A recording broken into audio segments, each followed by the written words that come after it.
Welcome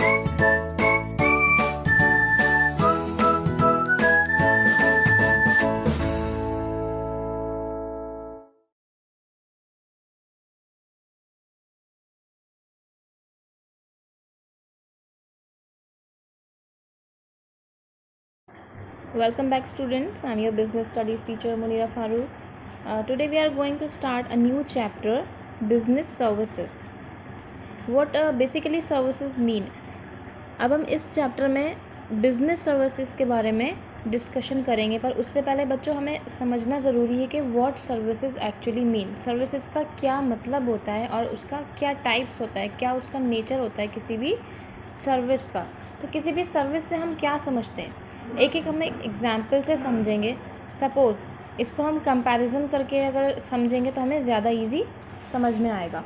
for example, हम जब भी कभी कोई प्रोडक्ट या कोई प्रोडक्शन करा हुआ बनाया हुआ कोई सामान ख़रीदते हैं, जिसे हम बोलते हैं बिजनेस लैंग्वेज में गुड्स। तो जब हम कोई गुड्स परचेस करते हैं तो हम क्या करते हैं, डायरेक्टली तो गुड्स हम ख़रीदते हैं, पैसा देते हैं शॉपकीपर को और एज अ कस्टमर यानी कि हम वो सामान ले लेते हैं। तो जो हमने गुड्स परचेस किया यानी कि जो भी हमने ख़रीदा वो क्या हुआ, हमारा टेंजिबल गुड।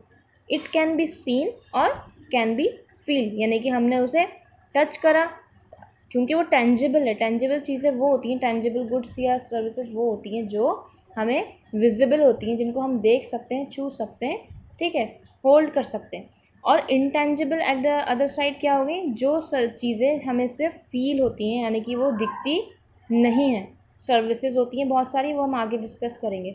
तो गुड्स हमने ख़रीदे और पैसा दिया यानी कि चीज़ ख़रीद ली, अब वो फिज़िकल गुड हो गया, कोई टेंजिबल गुड है। लेकिन सपोज़ अगर मुझे डॉक्टर के पास जाना है या मैं स्कूल आ रही हूँ, ठीक है, तो स्कूल में क्या हो रहा है कि टीचर आपको पढ़ाता है, आपने पढ़ा और आप पढ़कर घर चले गए, राइट। तो ये एक तरह की आपको सर्विस मिली, आपने उसको फील किया, उसको समझा और उसको क्या करा, मेमोराइज़ करा, याद भी कर लिया। लेकिन क्या वो फिज़िकली कोई ऐसी चीज़ है कि जो हम टीचिंग जिस तरह से हम पढ़ाते हैं या बच्चे सुनते हैं तो कोई फ़िज़िकल आउटपुट तो नहीं दे रहा है ना, हम सिर्फ उसको हम सुन सकते हैं या फिर समझ सकते हैं, फिज़िकली हम उसको उस सर्विस को देख नहीं सकते।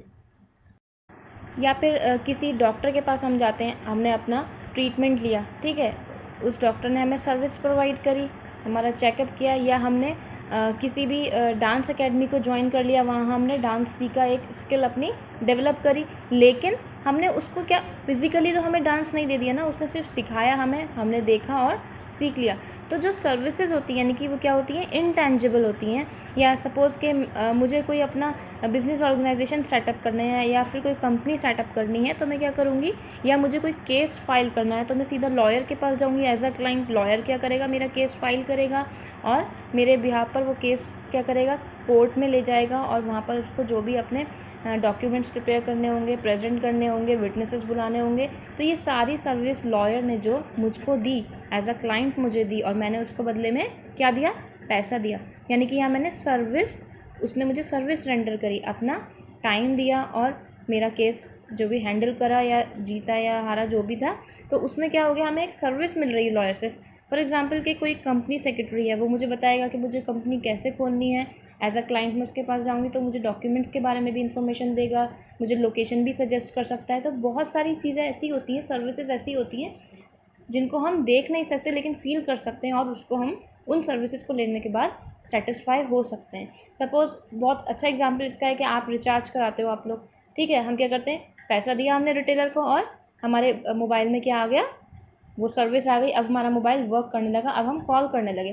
तो पैसा हमने दिया, पैसा तो हम गुड्स खरीदने के लिए भी देते हैं, लेकिन जब सर्विस खरीदने के लिए देते हैं तो कोई हमें फिजिकल चीज़ नहीं मिलती है, इंटेंजिबल चीज़ होती है वो, उसको हम सिर्फ यूज़ कर सकते हैं या उसको यूज़ करने के बाद हम सेटिस्फाई हो सकते हैं, फील कर सकते हैं, उसको हम देख नहीं सकते।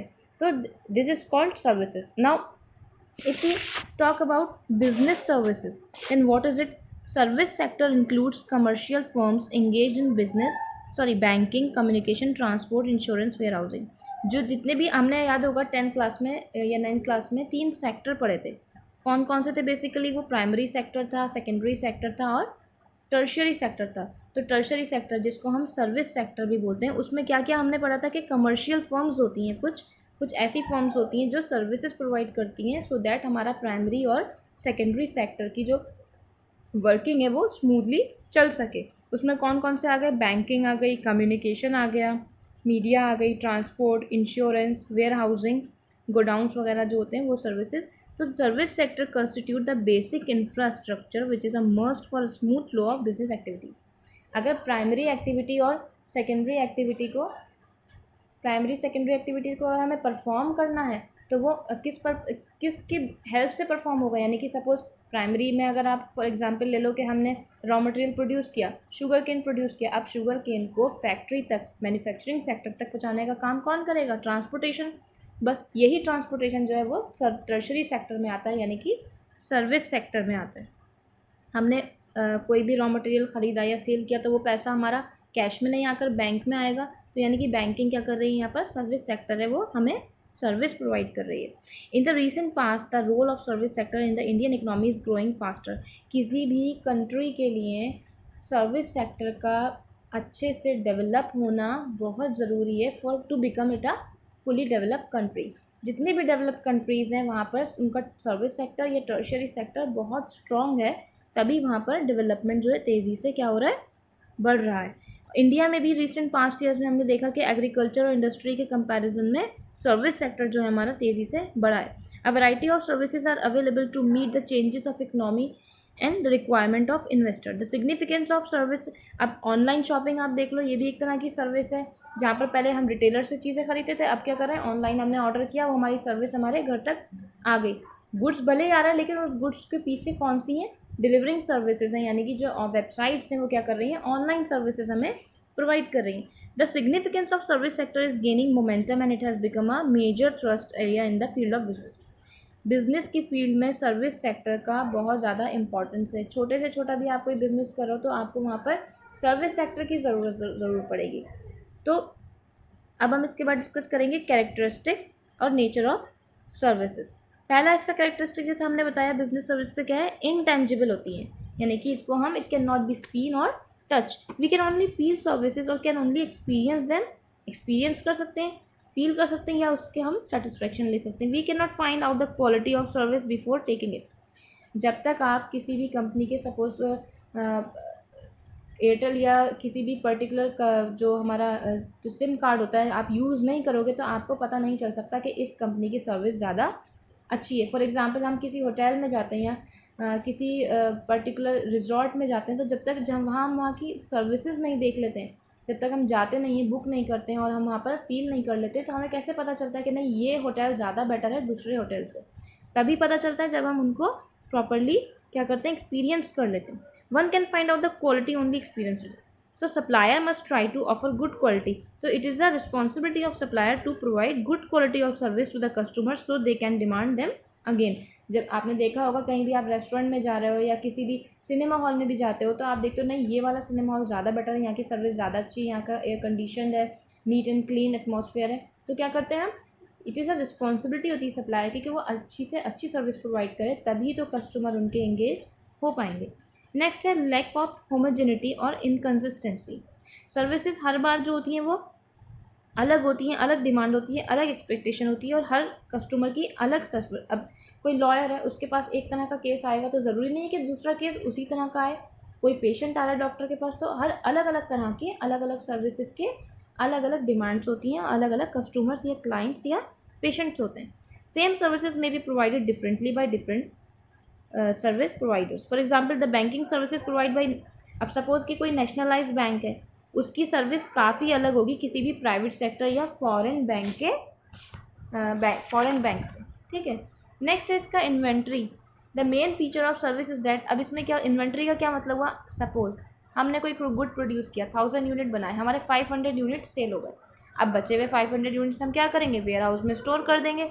बाद में क्या होगा, हम उसको क्या कर सकते हैं, सेल आउट कर सकते हैं। लेकिन सर्विस जो है वो क्या होगी, वो एक ही टाइम पर यूज़ होती है। फॉर एग्जांपल एक सिनेमा हॉल है, उसमें आज के दिन में 50 सीट्स में से 40 सीट्स बुक हुई हैं, तो 10 सीट्स जो वैकेंट रह गई, वो खाली रह गई। इसका मतलब उनकी सर्विस क्या हो गई, वो वेस्ट हो गई। अब वो दोबारा उस दिन यूज़ थोड़ी हो सकती है, नेक्स्ट डे अगेन वो सर्विस हम प्रोवाइड करेंगे, अगेन सीट्स हमारी बुक होंगी, तब हमें जाकर प्रॉफिट होगा।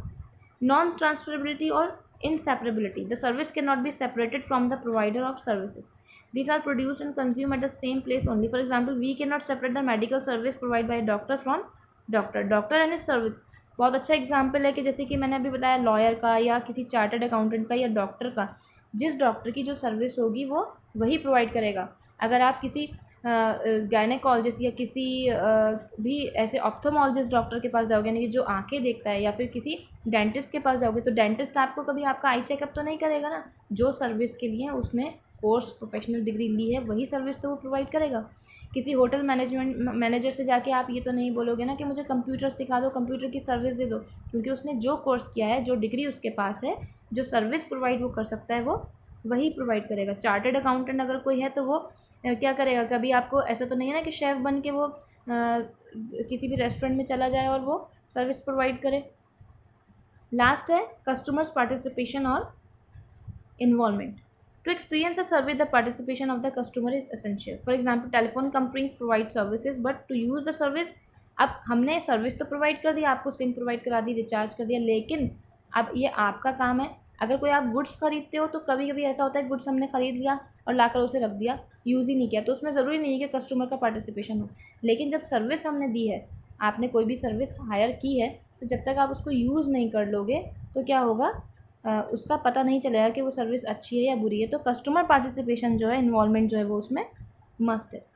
नेक्स्ट हम एक टेबल शेयर करेंगे नेक्स्ट क्लास में ग्रुप में, जिसमें सर्विसेज और गुड्स में डिफरेंस बताया जाएगा, so that you can easily be understand the difference between services and goods.